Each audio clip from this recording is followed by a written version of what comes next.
Hey everyone, welcome back to the channel. This week, a big idea is back in the spotlight and getting a lot of people talking. The possibility of a $2,000 direct relief payment for every American. It's a topic that's definitely sparking a lot of debate, and today, we're going to break down what it's all about.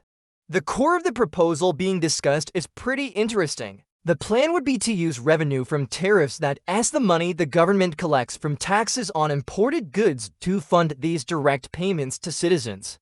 Now, that's a fascinating proposal, especially since tariffs have already brought in a massive amount of revenue just this year.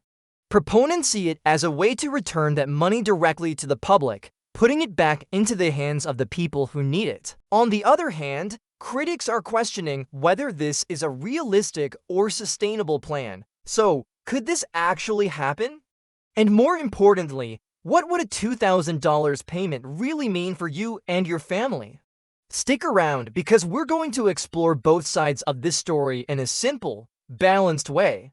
But before we dive deeper, I'm really curious to hear from you. Drop a comment below and let me know, if you suddenly received a $2,000 check, what's the first thing you'd do with it? Would you put it into savings, pay off some bills, or use it for groceries and essentials?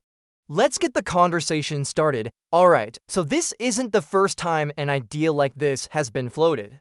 We've seen similar proposals in the past. They usually focus on a dual goal, giving citizens a direct share of the nation's revenue while also tackling the ever-growing government debt.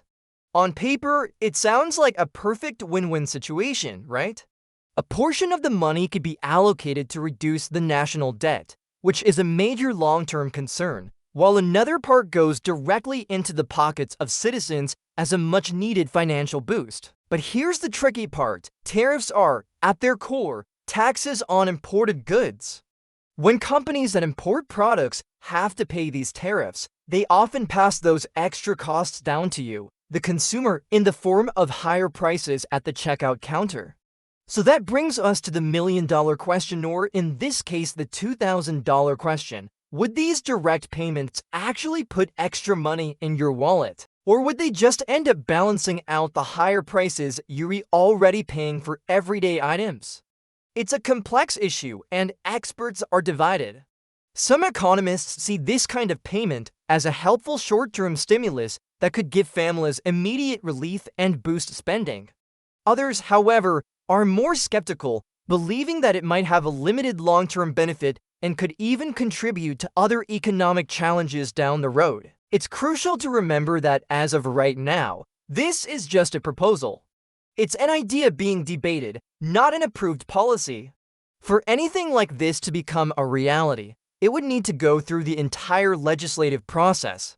A new law would have to be written, debated, and passed by Congress, which is a very high bar. In fact, other lawmakers have introduced smaller, different kinds of relief proposals in the past, but so far, none of them have managed to become law. A significant point of contention is how to best use government funds.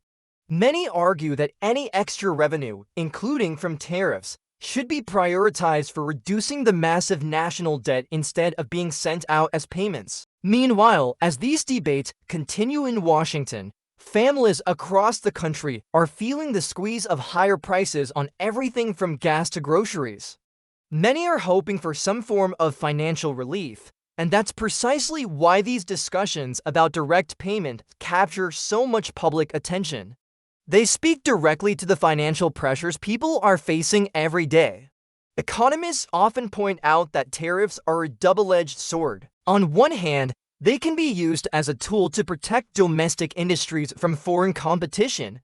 But on the other hand, if they're used too heavily, they can lead to inflation and higher costs for everyone.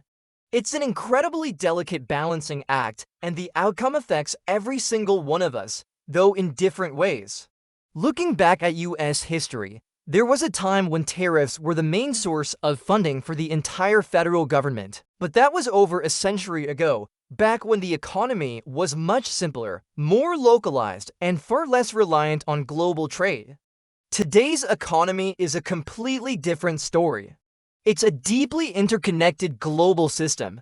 That means a tariff on one type of product can create ripple effects that spread across countless other industries and supply chains, affecting the prices and availability of things you wouldn't even expect. Still, despite all the complexities and debates, the idea of a $2,000 relief payment continues to grab headlines. Why? Because for so many people, that amount of money could be a real lifeline. It could mean the difference between making rent or facing eviction, paying off credit card debt, or just having enough to cover basic expenses for a few months. And even though this specific idea isn't an official policy yet, it highlights a much bigger trend we're seeing. There is a growing demand from the public for direct relief options to help them cope with the rising cost of living.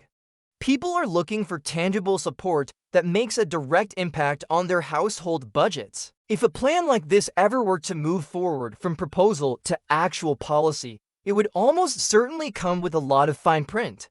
We'd likely see details like income limits to target the relief to those who need it most, specific eligibility rules, and strict conditions on how the program is funded and administered. In any case, what discussions like this really show us is that leaders and economists are actively trying to find new ways to balance economic growth, social fairness, and long-term financial stability. It's a puzzle with no easy answers. So, while the $2,000 check proposal remains uncertain for now, the conversation it has ignited is incredibly important. It reflects a growing focus on a fundamental question: how can government policy be used to directly support the financial well-being of everyday people in challenging times? And that's where we'll leave it for today. I'd love to continue this discussion with you in the comments. What do you think?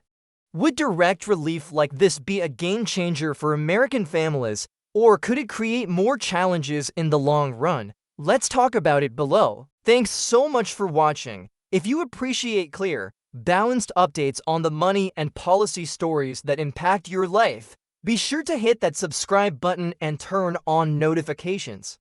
We'll see you in the next video.